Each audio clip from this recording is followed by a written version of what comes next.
Yeah. Promises to to remember. Rolling. So, Wise Girls, is it like an answer to the Wise Guys? And tell us a little bit how you get into it, the characters, all this, for a little audience. Explain a little bit the Wise Girl concept. Well, a wise girl is is a play on words, because I guess it would indicate that we are the counterpart to wise guys, which is a sort of a term for a mobster. But I think it also indicates something about the wisdom that we all kind of accrue during the course of the movie. Because my character comes in at the beginning totally innocent of the mob and all that's going on. She is a med student who's dropped out of school and has started to waitress. And because she's had a tragedy in her life, she's sort of turned off all of her morality sensors. And although she becomes very good friends with these two waitresses who work there, she gets sucked into this world of the mob and starts doing them favors and starts getting paid tips for it and starts becoming the doctor to the mob in the restaurant. And a lot of bad things happen, and they've all got to sort of turn themselves right side up again and help each other through it. So from waitress to wise girl, what is, do you think, the toughest to be in life, in real life? Is it tougher to be a good waitress or a good wise girl? Efficient one. I think it's an equal thing. What would it be for you, Mariah? For me, I'd probably be better as a wise girl than a waitress. And you're pretty good as a singer, I heard, Oh, too. thank you. No, I think that, well, my character is, she's a pretty good waitress. And she's already almost a little bit of a wise girl, too. Yeah. She sort of dabbles. She dabbles in the wise girl thing, and my character has been, she grew up in the world of these mafia guys, and she sort of, that's her family. But the interesting thing is, this becomes her family. The two other women become her family, and she has to go through, you know, a process of change, and she evolves to a new place by the end of the film with these guys there. So it was really good for me and to work with Mira and Melora and have their support as the seasoned pros and great talents that they are. Did you learn some tips from them? Yeah, I did. They helped me a lot, and it was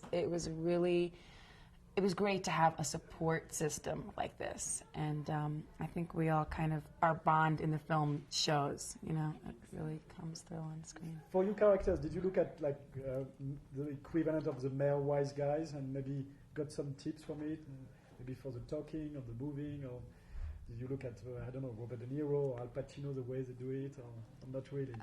You only saw part of the film, right? You said? Absolutely. Okay. I mean, we're not walking around swaggering, you know, threatening people late at night. I mean, that's not, we're not playing like mafiosos who sort of are, you know, going to hit somebody over the head with a baseball bat. But we are involved in the mob. So, I mean, I think we're very distinctly women in this movie. However, we do get involved. So I certainly wasn't trying to... And we never actually become, quote unquote, wise girls. What you know, like working, all happily working for the mob. Yeah, we're sort My of... character's the closest one who happily works for the mob, but I think that's because she grows up in it and is almost oblivious to the fact that it's wrong. Like, I started feeling a little bit like Rachel was really bad yesterday when I was watching her lure Meg into it, but I think that after a while we all become immune to the fact this is... There seems to be a fascination in Hollywood with this type of movies based on the mob, you know.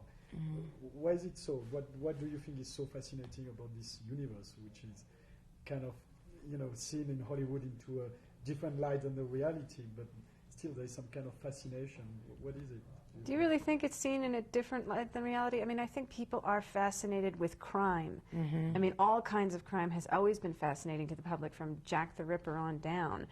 And the mob does exist. I mean, look at all the attention that the mafia trials get when they're, you know, wiretapped and what's going on. People really follow it. So, There's another kind of twisted aspect that they are such a family.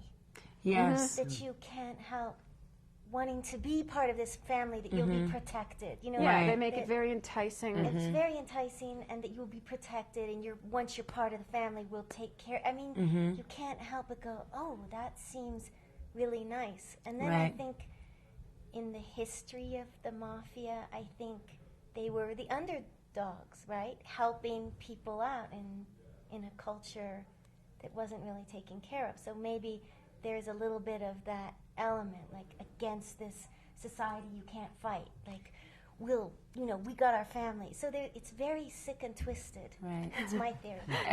Talking about family, as you said, did you have a sense that together, you came from different horizons, did you bonded immediately, and did you make up some kind of clan on and off set? How was it? Was it fun? Was it really was there some really close chemistry? Tell me a little bit your experience, all of you. Yeah, I think we are really three different people, but we had a lot of fun from the beginning. There were a lot of fun moments. A lot of fun moments. And even with the guys, even with the guys who play these Mafia henchmen, there were really great moments that, I'll never forget. So, that whole, and then the fact that we do come together almost as a family, and for your character, we become your family, and likewise, and for Rachel, the character I play, these guys become a different thing, for me, as opposed to the Mafia family that she's kind of more used to. Is it refreshing for you, actress, to see that it seems like for the last 5-10 years there are really so many movies on heroines, on female characters that are so predominant, and whether it's Charlie Angel or the Tomb Raider, it seems like even us guys, we don't care anymore about the big bulky guys. We want to see some girls, whether they are fun and wise like in Wise Girls, or they're full of energy like in Tomb Raider. Is it interesting to see how it evolves, or is it just me who's... I hope that's the trend. I'm not sure you're completely right. I think you're being very positive. I think actually like the 70s and early 80s might have had more female-driven big movies coming out. Like, think about Coal Miner's Daughter, or, there were so many great Meryl Streep vehicles, or Jessica Maybe they Lange. were more dramatic, and now it seems that are more funny, action-oriented and humoristic-oriented. Yeah. Maybe. And that would be great if that is the case. I hadn't really noticed. Hopefully we're on to something. Yeah. So how is it for you when you leave the Mariah, the pop star, to become the actress, and especially on an independent movie, which might have been not expected necessarily, because again you're such an icon and people think she's going to do a big studio movie, and then she does a cool independent movie. It was great for me to have the opportunity to do this movie, to do an independent movie, to work with Mira, to work with Melora, to work with David, who created this environment where we could just work, and I had their support. And for me, it was like I wanted to go there to just completely be absorbed in the work and to be there and not to be whatever you want to call it, pop star, singer, diva, whatever the word of the day is. And it was a great experience that I want to do again. It was freeing, very freeing for me, Does it help to have been a singer before? Does that help, or really it's a different job? To me, it's a different job. The only thing that helps is the fact that I've done a million interviews and I feel comfortable talking to lovely people like you. Don't do that, now I'm losing it. Well, I lost it a long time ago. So now about Sundance. It's every time I come here I feel like so much joy, and it's like so fresh air, everybody's nice and cool, nobody's taking themselves seriously. Right. How is your experience, each of you? Can you tell me so far what was it that made it such a trip? For me, I have another film here, Rain, so it's been, and finding out about this, it was 2 weeks ago or something like that. It's been like Christmas, this wonderful, surprise, and it's an honor to be part of it, and especially part of this film. It means a lot to me. And you, Mira? Me, it's kind of chaotic and crazy and fun. It's very different from one of the European film festivals where everything is very organized. You have one day of a certain kind of press, another day of another, and then you have all of these individual interviews. And I love that we're doing this together. Yeah. This is really fun because that's really the spirit of the movie.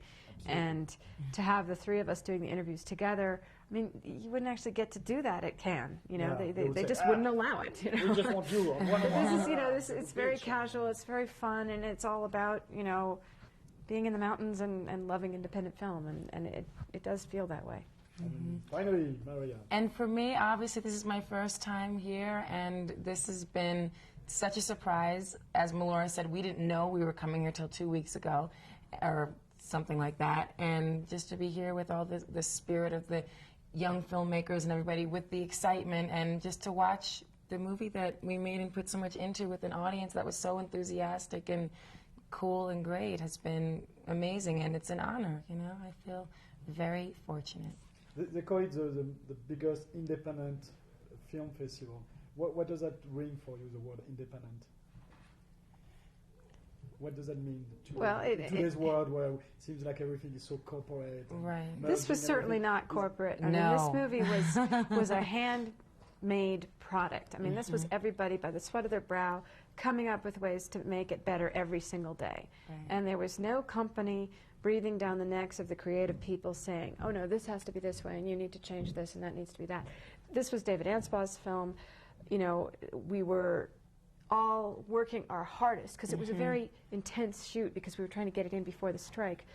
And there was no thought to, you know, cushy, plush, sort of like, oh yeah, we work like a 10-hour day and then we go and live in our 50-foot trailers and have our, you know. It was about finding the characters and making each moment right. Yeah, it was about the acting and the ensemble and getting in and being there, like, for each other. Yeah, so. and I mean, the scenes are really strong material. I mean, there is one big, the part that you missed, the whole last half of the film, it just one big scene after the next, sort of snowballing into this amazing finale. And I mean, we had so much to act. I mean, it was really intense. And I think something about the love of it being a small film and that everybody's doing it not for the money. I mean, you don't make a lot of money on independent films, so you do it because you love the project.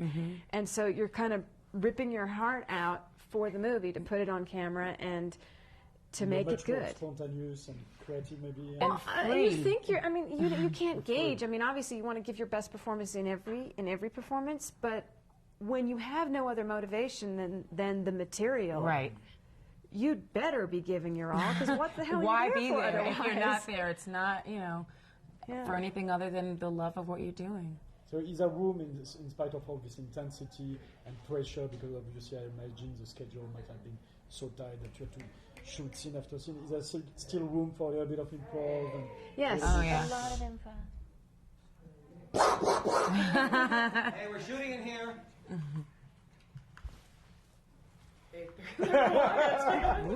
So it worked. That's all it took. Least Frenchman. And inspired by beauty, of course. 3 more minutes? They'll be done. So, now the future. If there is. Yeah, there is. The movie is actually quite inspiring. Just teasing. The movie is quite inspiring because it shows that women that are, you know, trying to escape their condition, as you said, you medical student, waitress, trying to make it somewhere. So in terms of now your inspiration, where are you in your life and where do you see it going? You know, are you going to alternate big movies, small movies, singing, acting? Tell me a little bit for each of you, what is it that you foresee for yourself? Oh, boy. I think I produced a movie last year called Lisa Picard is Famous, and I really enjoyed that experience. And also, having been involved in this film from early on, I was attached a year before we made the movie and got to be in on early changes to the whole form of it and see it grow. And I really like developing projects like that, so I think I'm going to be looking for more material to work on in that creative fashion. But I also just want to keep trying to challenge myself with amazing roles like this one, to just stretch myself as an actress further and further. I mean, I feel really blessed because in this past year, the films that I did make were so diverse, and I learned so much from each character that, I mean, that was my dream as an actress, to just live as fully as I possibly could through my characters, and that's what's been happening, and I hope continues to happen. Cool. And you, Maria? Well, I'm just at a very creative point in my life, I feel like doing this movie was a huge turning point for me because, again, something not motivated by the glamour, the glitz, any of that kind of stuff. It was just, again, about the work and about me growing as an actress. And, you know, what I want to do is continue to grow as an artist and as a person and live my life. So we will see you alternate, you know, a big successful album and tour with a small independent and then maybe another big studio movie, kind of going back and forth. And is it a way, by doing that, to escape the manipulation that, you know, sometimes the industry is doing with icons like you, that they want to always keep them in a certain place? Because obviously, you know, if you kept there, then we know that it's a safe bet and we can cash in.